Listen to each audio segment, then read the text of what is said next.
জুয়ার অ্যাপ অর্থাৎ online betting অ্যাপের সঙ্গে তারকাদের জড়িত থাকার খবর নতুন নয়।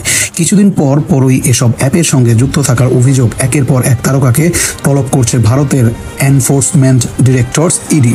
এবার সেই তালিকায় যুক্ত হয়েছেন উর্বশী রাউতুলে ও মিমি চক্রবর্তী। আগামী 15 ও 16 সেপ্টেম্বর যথাক্রমে দিল্লিতে ইডির হেডকোয়ার্টারে তাদের হাজিরা দেওয়ার নির্দেশ দেওয়া হয়েছে। এর আগে এ কাণ্ডে নাম জড়িয়েছিলেন টলিউড অভিনেতা অঙ্কুশ হাজরা। তারপর এবার সেই একই কাণ্ডে ডাক পড়ল উর্বশী ও মিমির।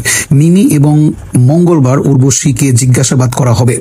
অভিনেতা অভিনেত্রীরা এই বেটিং অ্যাপগুলোর প্রচার চালিয়ে সেখান থেকে প্রচুর আর্থিক সুবিধা পেয়ে থাকেন বলে অভিযোগ।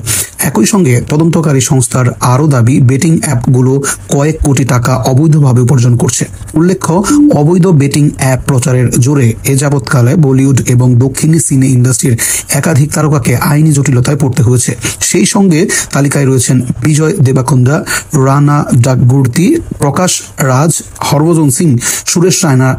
গত জুন মাসেই কেন্দ্রীয় তদন্তকারী সংস্থার কাছে বয়ান রেকর্ড করেছেন সুরেশ ও হরভজন সহ একাধিক তারকা।